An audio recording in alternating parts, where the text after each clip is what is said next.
Good morning. This is the second lecture of topic respiration and circulation.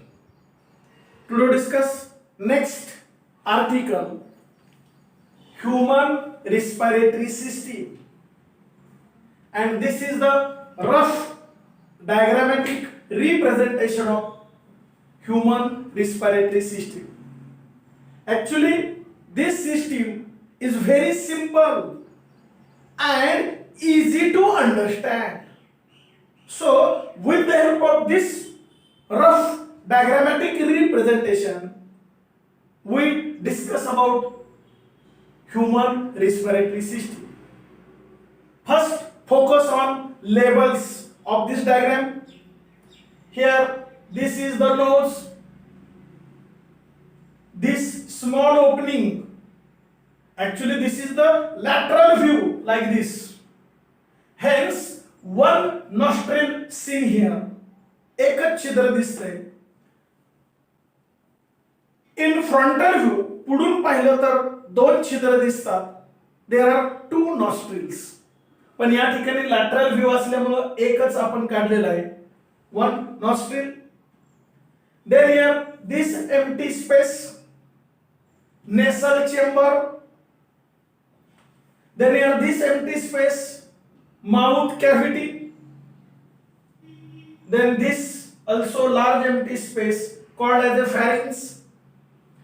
Then here this swollen part, थोडासा मी जाणीवपूर्वक मुद्दाम फुगीर भाग दाखवलेला आहे ज्याला आपण कंठ म्हणतो, larynx. Then this tube-like structure called as a trachea, श्वसन नलिका. श्वसन नलिका. Then these are the two bronchi. त्याला आपण bronchus असं म्हणतो किंवा bronchi. This one and this one. Here this large spongy, जे दोन मोठे भाग दाखवलेले आहे, this one and this one, is called as a lung. And this bronchi divide and redivide into primary, secondary bronchioles. These are the primary, secondary, tertiary bronchioles.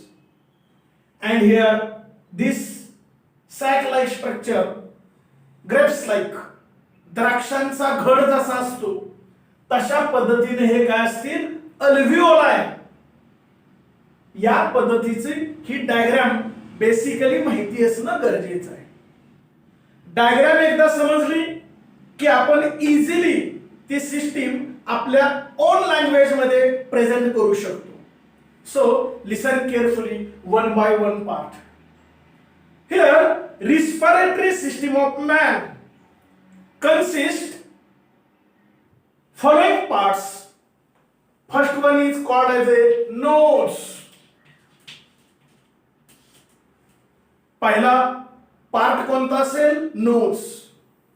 Here this you know very well part is called as a nose. Mostly here nose is prominent. बऱ्यापैकी सर्वांच्यात नाक सरळ असतं, sometimes flat. कधी कधी काही जणांच्या मध्ये तो थोडंसं चपटं दिसतं, परंतु mostly it is a prominent. And here this nose consists two openings called as a nostrils. दोन पुढची जी छिद्र आहेत त्याला आपण nostrils असं म्हणतो. It is also called as a external nares. It is also called as a external nares. With the help of these two openings, means nostril, we intake atmospheric air into the lungs. फुफ्फुसापर्यंत आपण बाहेरची हवा घेतो. हवा घेतो म्हणजे oxygen घेतो. And then we expire or expel out carbon dioxide from lungs through these nostrils. या दोन्ही छिद्रामार्फत फुफ्फुसामध्ये आलेला कार्बन डायऑक्साइड आपण बॉडीच्या बाहेर फेकून देतो. Here breathing takes place with the help of these two external openings called as a nostrils or external layers. Then here this total tube-like structure is called as a nasal chamber or nasal cavity. This nasal cavity divides with the help of a middle vertical cartilaginous partition. बरोबर मध्यभागी उभा लवचिक हाडाचा पडदा असतो, called as ए मेसइथमॉइड. त्याला काय म्हणतो? Mesethmoid cartilage. Mesethmoid cartilage याच्या साहाय्याने this nasal cavity divides into two separate chamber. दोन्ही बाजूला दोन पोकळ्या तयार होतात. या बाजूची ही असेल, या बाजूची ही असेल, या पद्धतीने. हियर दिस नेसल chamber internally lined by mucous membrane and ciliated epithelium. आतल्या बाजूने थोडस ओलसर पदार्थ असतो, थुंकी सारखा ओलसर पदार्थ असतो, called as a mucous membrane and ciliated epithelium. म्हणजे या पद्धतीने पेशी जर असतील तर त्याला सिलिया असतील या पद्धतीने, like this. Ciliated epithelial cells are present in this nasal cavity. Sorry. म्हणजे या पद्धतीने पेशी असते. Here, exact here, vestibule, just openings means nostril. नॉस्ट्रिलच्या थोडस आतमध्ये, that part is called as a vestibule. And this vestibule is internally lined by hairs to trap the dust particles as well as to filter the air. नॉस्ट्रिलच्या आतल्या बाजूने नाकामध्ये लगेच केस असतात. कशासाठी? To trap the dust. बाहेरचे जे धुलीकण असतील ते तिथंच थांबवले जातील, तिथंच अडकून ठेवले जातील. as well as filter the air, हवा फिल्टर केली जाईल. या पद्धतीने वेस्टिब्यूल हा पार्ट नॉस्ट्रिलच्या आतमध्ये असलेला आपल्याला दिसून येईल. आता म्हटल्याप्रमाणे दिस नेसल chamber consists two separate cavity. दोन पोकळे असतात with the help of a vertical middle cartilaginous plate called as a mesenteroid. And this nasal chamber internally lined by mucous membrane and ciliated epithelial cells. Here, nose have anterior most two nostrils and also posterior most पाठीमागच्या बाजूला there are also two openings called as a internal layers. याचा अर्थ काय होतो? हे जे पुढचे जे दोन छिद्र आहेत त्याला आपण काय म्हटलं होतं? External layers. आता पाठीमागे सुद्धा इकडं आणि इकडं दोन छिद्र असतील आतल्या बाजूनं, त्याला काय म्हणणार आपण? Internal layers. In between external and internal layers this space is called actually नेसल चेंबर. याचा अर्थ इथं सुद्धा पुन्हा आतली दोन छिद्र आपल्याला दिसून येतील. याला एक्सटर्नल लेयर म्हणतो, याला इंटरनल लेयर म्हणतो, आणि मधली पोकळी म्हणजे नेसल chamber. Is it clear? Here this internal layer open into pharynx. Pharynx मध्ये ते ओपन होतात. या पद्धतीनं आतल्या बाजूने सुद्धा दोन इंटरनल लेयर्स असलेली आपल्याला दिसून येतात. Here, just near to the internal layers, as well as this nasal chamber, there is a sensory epithelial cells. The proper function of this sensory epithelium is to sense of smell. आपल्याला नाकावाटे लगेच वास कळतो, गंध कळतो. It is because of sensory epithelium and it is located in this nasal chamber or just near to the internal layers. या पद्धतीनं आपल्या नाकाची रचना झालेली आपल्याला दिसून येते. एवढं या पहिल्या पार्ट मध्ये सांगणं अपेक्षित आहे. The next part here, pharynx.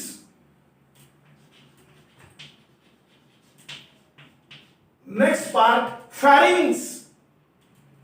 Pharynx, this large tube measuring about 12 centimeter long. 12 centimetre एवढी लांब ही ट्यूब असेल pharynx. It is a common passage which has a capacity to carry separate air. नाकावाटेल आलेली हवा वाहून नेणं, as well as to separate food. तोंडावाटे जे आपण अन्न खातो ते सुद्धा कॅरी करण्याची क्षमता आहे. नाकावाटे घेतलेली हवा कॅरी करणं, तोंडावाटे खाल्लेलं अन्न गिळणं, दोन्हीच्या दोन्ही इथं ह्या ट्यूब मधून जातं. Hence it is a common passage called as a pharynx. त्याला आपण काय म्हणतो? pharynx. It is near about 12 centimetre long. अंदाजे 12 सेंटीमीटर लांब अशी ही ट्यूब असेल. ट्यूब असल्यामुळे इट इज नॅचरली हॉलो, आतून पोकळ असेल. Here this is the pharynx. It also internally lined by mucus membrane. हा सुद्धा आतल्या बाजूने बऱ्यापैकी ओलसर असलेला दिसून येतो. And this pharynx posteriorly divides into two separate tubes. Suppose this is the pharynx. हा pharynx असेल. This pharynx divides into two separate tubes like this. या पद्धतीने दोन सेपरेट ट्यूब्स मध्ये रूपांतर होईल. Here this pharynx open into here larynx. या ठिकाणी मी कंठा सारखा एक म्हणजे कंठस या ठिकाणी दाखवलेला आहे. थोडासा स्वलन पार्ट इझिली दिसतो त्यातली त्यात in male, because in male here it increase in size during puberty period. जेव्हा लहान मुलाचं पुरुषामध्ये रूपांतर होत असतं, प्युबरिटी पिरियड अंदाजे 12 ते 14व्या वर्षाचा कालखंड असतो. या वयोगटातील मुलांच्या मध्ये हा जो कंठ आहे larynx, it develop, it becomes increase in size, hence called as a Adam's apple. आणि म्हणून त्याला काय म्हटलेलं आहे? अडम्स ऍपल असं म्हटलेलं आहे. हा तो लॅरिंग्स म्हणजे कंठ. म्हणजे pharynx नंतरचा तिसरा पार्ट कोणता असेल? लॅरिंग्स म्हणजे कंठ. Here it is also called as a voice box. त्याला आपण व्हॉइस बॉक्स म्हणतो, म्हणजे कंठ जिथून आवाज फुटतो तो त्याला कंठ म्हटलं जातं. Because it consist two fold of elastic. दोन फोल्ड असतील इलास्टिकचे, called as a vocal cords. त्याला काय म्हटलेलं आहे? Vocal cords. Fed here vibration takes place. जेव्हा त्याच्यामध्ये आपल्याला हवी तशी व्हायब्रेशन घडवून आणली, देन इट डेव्हलप्स और creates any type of voice. आपण वेगवेगळ्या पद्धतीनं आवाज काढू शकतो. जसं की मिमिक्री केली जाते, वेगवेगळ्या पक्ष्यांचे प्राण्यांचे आवाज काढले जातात, वेगवेगळ्या ऍक्टरचे आवाज काढले जातात. हे जे व्होकल कॉर्ड्स आहेत त्याच्यामध्ये हवे तसे व्हायब्रेशन घडवून आणू शकतो बाय प्रॅक्टिस. आणि मग कंठातून आपल्याला हवा तसा आपण आवाज काढू शकतो. That here voice box is called as a larynx. Actually, suppose this is the pharynx and this part is actually larynx. Here this pharynx open into here like this. Trachea. Here this opening is called as a glottis. म्हणजे pharynx ट्रकीमध्ये ज्या opening द्वारा या ठिकाणी मिळतो त्याला काय म्हटलेलं आहे? ग्लॉटिस. समजा हे असं छिद्र असेल याला आपण ग्लॉटिस म्हणू. and this glottis is covered by like this membranous flap. या membranous flap ला आपण काय म्हणू? epiglottis. epiglottis. epi means above. म्हणजे ग्लॉटिसच्या वरचं कव्हरिंग फ्लॅप त्याला काय म्हणायचं? epiglottis. आणि ग्लॉटिस म्हणजे कोण? Pharynx open into trachea. Pharynx trachea म्हणजे श्वसन नलिकेमध्ये ओपन होतं त्या छिद्राला काय म्हणायचं? Glottis. and it is covered by epiglottis because here from this opening only air allow.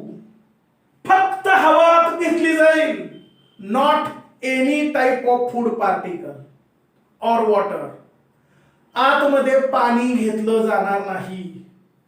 जेव्हा आपण पाणी पितो, जेव्हा आपण अन्न खातो, त्याचा एखादा कण असो किंवा पाणी असो, थेंब असो, तो ह्या ट्रकीमध्ये जाता कामा नये. इपिग्लॉटिस कव्हर करतं आणि पाणी इसोफॅगस मध्ये निघून जाईल, अन्न नलिकेमध्ये निघून जाईल. किंवा अन्न जे खातो, बोलस म्हणजे घास असेल किंवा फूड पार्टिकल असेल, ते आपोआप इसोफॅगस मध्ये अन्न नलिकेमध्ये निघून जाईल. ट्रकीमध्ये एंट्री करणार नाही because glottis is covered bye epiglottis. and here this glottis also laterally इकडे कडेला त्याला दोन्ही बाजूला मगाशी म्हटल्याप्रमाणे समजा suppose this is the glottis and this is the membranous flap epiglottis. Here lateral side of this glottis there is a two folds of elastic. Elastic चे दोन फोल्ड असतात. Actually this is called as a vocal cords. यांना vocal cords असं म्हटलं जातं. It is elastic in nature. Double fold of elastic vocal cords. स्वरयंत्र that is nothing but actually larynx. Voice box ज्याला आपण मराठीत कंठ म्हणतो. म्हणजे बेसिकली एकमेकाचे रिलेटेड कसे ते पार्ट आहेत हे इथं समजून घेणं गरजेचं आहे. याचा अर्थ इथून आलेली हवा या ट्रकीमध्ये एंट्री करेल, इथून आत. इथून खऱ्या अर्थानं पुढची रिस्पिरेटरी सिस्टीम असेल. कारण इथून त्याच्याला लागून पाठीमागच्या बाजूला दुसरी ट्यूब आहे. पाठीमागची ट्यूब म्हणजे इसोफॅगस ज्याला आपण म्हणतो अन्न नलिका. आणि ही पुढची ट्यूब त्याला लागून म्हणजे समजा ही अन्न नलिका असेल तर त्याच्या पुढे कोण असणार आहे? ट्रकी. या पद्धतीने एकमेकाला लागून दोन नलिका असतात, ट्यूब असतात. ही पाठीमागची इसोफॅगस, पुढची कोण आहे? ट्रकी म्हणजे श्वसन नलिका. आणि हवा ग्लॉटिस मार्फत कोणामध्ये एंट्री करेल? ट्रकीमध्ये करेल. या पद्धतीने स्वतंत्र रचना असलेली आपल्याला दिसून येईल. Then next fourth part trachea. पुढचा पार्ट कोणता असेल? Trachea. Here this long elongated hollow tube like structure, it also measuring about 12 centimeter long. ही सुद्धा अंदाजे 12 सेंटीमीटर लांब एवढी ट्यूब असते. It is covered by incomplete English letter C shaped cartilaginous rings. C shaped cartilaginous म्हणजे लवचिक, incomplete rings असतात. Hence trachea becomes rigid. आणि म्हणून श्वसन नलिका बऱ्यापैकी ताठर टणक होते, लवचिक हाडानं बांधल्यासारखी वाटते, because it is covered bye rings. These rings are 16 to 20 in number. 16 ते 20 त्या रिंग्स असतात. अशा पद्धतीची ही ट्रकी असते. It also lined by mucous membrane and ciliated epithelium. याच्यामध्ये सुद्धा म्युकस मेम्ब्रेन असेल, सिलिएटेड इपिथेलियल सेल असतील. म्हणजे चुकून जर एखादं काय डस्ट पार्टिकल वगैरे तिथपर्यंत जरी आलं तर तिथंच ते थांबतं, तिथंच ते अडकतं, ट्रॅप होतं. यासाठी इथं सुद्धा तशा पद्धतीची रचना असलेली आपल्याला दिसून येईल. And here lastly, this trachea divide posteriorly into two separate tubes called as a bronchi. त्याला ब्रॉन्काय किंवा ब्रॉन्कस असं म्हटलं जातं. Here right bronchus, left bronchus. Right and left bronchus मध्ये डिवायडेशन होतं. Actually, this bronchus divide and redivide into number of tubules. हे ब्रॉन्कस पुन्हा डिवायडेशन होतं, primary ब्रॉन्काय. Then these again divide secondary bronchi. Then these again divide tertiary bronchi like this. या पद्धतीने bronchus, primary bronchi, secondary bronchi, tertiary bronchi, या पद्धतीनं इथं त्याचं divide and रिडिवायडेशन होतं. And then tip region it is covered by small here grapes like, द्राक्षाच्या घड्यासारखं sac like structure called as a alveolar sac. ह्याला काय म्हणतो आपण? Alveolar sac. या पद्धतीनं इथं अल्व्हिओलर सॅक असेल आणि एकाला काय म्हणतो आपण? Alveoli. And here these alveoli is 750 millions in lungs. आपल्या फुफ्फुसामध्ये 750 दशलक्ष इतके हे अल्व्हिओलाय फुफ्फुसामध्ये असतात. Hence our lungs becomes spongy, आणि म्हणून आपलं फुफ्फुस फुसफुशीत आतल्या बाजूने असतं. अशा पद्धतीनं एकाला अल्व्हिओलाय म्हणतो आणि अख्खा घड सॅक सारखा असतो, त्याला अल्व्हिओलर सॅक असं म्हणतो. या पद्धतीनं दोन्ही फुफ्फुसांची आतल्या बाजूने रचना झालेली दिसून येईल. देन हियर फिफ्थ पॉइंट, ट्रकी बरोबर आपण ब्रॉन्कस सुद्धा पाहिलं, ब्रॉन्काय. And last point lungs. आता हे दोन्ही lungs are large, two in number means paired, also elastic in nature. It has a capacity to greater distension, कमी जास्त होण्याची क्षमता आहे. When we take atmospheric air like this, then our chest becomes swollen, पूर्णपणे अशी फुगेल. म्हणजे या पद्धतीनं फुफ्फुसामध्ये हवा खूप घेण्याची क्षमता असते, म्हणून ती कमी जास्त होते. It has a capacity to great distension. Here lungs are two in number means paired, elastic in nature, slightly pinkish in color, थोडंसं फिक्कट गुलाबी रंग असतो. Then these are very spongy, अत्यंत फुसफुशीत असतं. का? It is made up of alveolar sac or alveoli. How many alveoli? 750 millions alveoli are there in here, these lungs. And right lung is somewhat larger, थोडंसं मोठं असेल. It is made up of 3 lobes. त्याचे 3 भाग पडतील. समजा हा 1, हा 2 आणि 3, असे 3 भाग आतल्या बाजूने असलेले दिसून येतील. Made up of 3 lobes, somewhat large. या पद्धतीने असेल. And here left lung is somewhat small and divides into to lobe, दोन त्याचे लोब असतात. अशा पद्धतीने दोन्ही फुफ्फुसे असतील. आणि मगाशी म्हटल्याप्रमाणे इन हिअर इच लंग्स मध्ये आतल्या बाजूने कोण असणार आहे? Bronchus divides into primary bronchus divide into secondary, and then secondary divides into tertiary bronchioles. आणि पुढच्या बाजूला द्राक्षाच्या घडासारखं असतं, त्याला काय म्हणतो आपण? Alveolar sac. या पद्धतीने दोन्ही फुफ्फुसांची आतल्या बाजूने रचना झालेली आपल्याला दिसून येईल. हे असं या ठिकाणी लंग्स असेल. मग या ठिकाणी हे जे अल्व्हिओलर सॅक आहे, यातला एक अल्व्हिओलाय मी इथं काढलेला आहे. एक अल्व्हिओलाय.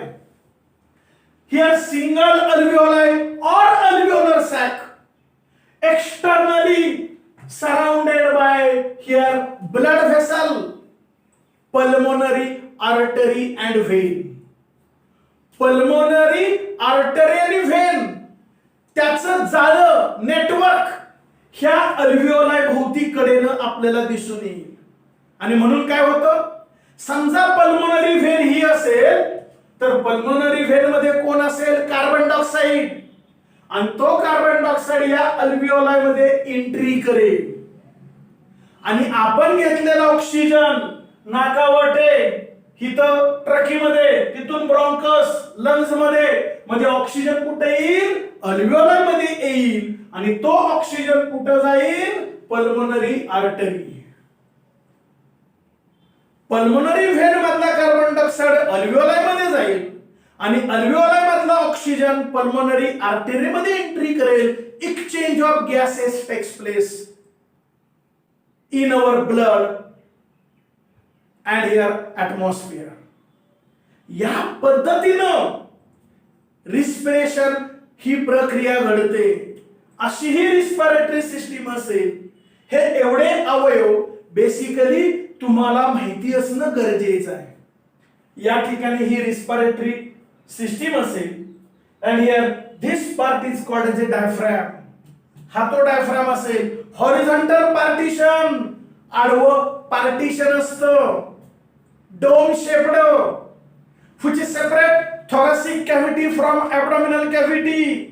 छातीची पोकळी आणि पोटाची पोकळी एकमेकापासून सेपरेट करतं. असं मधलं horizontal dome shaped partition, muscular partition मसल्सनी बनलेलं असतं, कॉल्ड एज अ डायफ्रॅम. त्याला आपण पडदा असं म्हणतो. And these two lungs externally covered by here membrane. दोन्ही लंगच्या वरती कव्हरिंग असतं, त्याला प्ल्युरल मेम्ब्रेन असं म्हटलं जातं. बाहेरचं असेल मेम्ब्रेन, समजा हा मेम्ब्रेन आहे, बाहेरचा काय म्हटलं जाईल त्याला? Here parietal. आणि आतल्याला काय म्हटलं जाईल? Visceral. In between parietal and visceral there is a fluid called as a pleural fluid. या पद्धतीनं लंग्सला कव्हरिंग सुद्धा मेम्ब्रेनस कव्हरिंग दिसेल. आणि त्या प्ल्युरल फ्लुइडचा उपयोग काय होतो? Keep moist lungs and avoid friction. घर्षण टाळलं जातं. घर्षण टाळणं गरजेचं आहे. When here lungs expand as well as here contract. जेव्हा फुफ्फुस आकुंचनाने प्रसरण पावतं तेव्हा फ्रिक्शन टाळण्यासाठी आणि फुफ्फुस नेहमी कीप मॉइस्ट ओलसर ठेवण्यासाठी प्ल्युरल फ्लुइडचा उपयोग होतो. आणि ते प्ल्युरल फ्लुइड कुठं असतं? प्ल्युरल कॅव्हिटी मध्ये असतं. प्ल्युरल कॅव्हिटी कुठं असते? In between parietal and visceral layer मध्ये असते. आणि हा परायटल अँड व्हिसरल लेअर कोणाचा असतो? Here this lungs is covered bye membrane. त्या मेम्ब्रेनला असतो. या पद्धतीनं हे बेसिकली टोटल सिस्टीम माहिती असणं गरजेचे आहे. I hope you understand about total human respiratory system. Is it clear? Okay, thank you.